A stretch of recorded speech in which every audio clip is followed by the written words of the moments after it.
H1B వీసాలని అడ్డుకుంటున్నారు. బాగా ఇబ్బంది పెడుతున్నారు. యెస్ చేయనియండి. అమెరికా వాడు ఎంతగా మనల్ని వేధించాలి, మనల్ని పంపించాలనుకున్నారో పంపించేయండి. ఇప్పుడు అక్కడ ఒకడికి 10,00,000 ఇస్తే మనం 10 మంది అదే 10,00,000కి పనిచేస్తున్నాం. లేదా 6గురు పనిచేస్తున్నారు అక్కడికెళ్ళి. ఇక్కడైతే 10 మంది పనిచేస్తున్నారు అదే 10,00,000కి. ఇలా పెరిగితే అక్కడున్న కంపెనీలు ఏం చేస్తాయి? ఔట్‌సోర్సింగ్ ఇచ్చుకుంటాయి పనిని. అక్కడ హెడ్ క్వార్టర్ నుంచేసి మిగతా పనులన్నీ ఇక్కడికే వస్తాయి. ఎన్ని రోజులు నడుపుకుంటారు వాళ్ళు? వాళ్ళకి అవసరం లేకపోయినా ఇచ్చి ఇప్పుడు ఆల్రెడీ వాళ్ళకి దశాబ్దాల అనుభవం ఉంది. భారతదేశం వాళ్ళు ఉన్నటువంటి సందర్భంలో 10,00,00,000 రూపాయలతో అయ్యేటటువంటిది రేపు అమెరికా వాడు వచ్చాక 100,00,00,000 అవుతుంటే వాళ్ళేమన్నా పెచ్చిలే దద్దమ్మలా అయింది.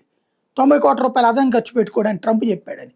4 రోజులు పోతే సచ్చినట్టు వాళ్ళే దిగుతారు. కొన్ని రోజులు మనకి ఇబ్బంది ఉంటుంది.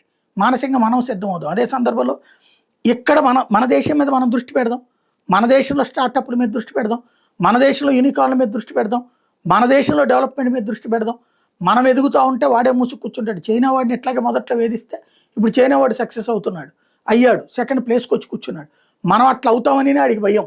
ఆ భయాన్ని తో వాడు మనల్ని ఇబ్బంది పెట్టాలని చూస్తున్నాడు. మనం ఎందుకు భయపడాలా? ఆలోచించుకోవడం బెటర్.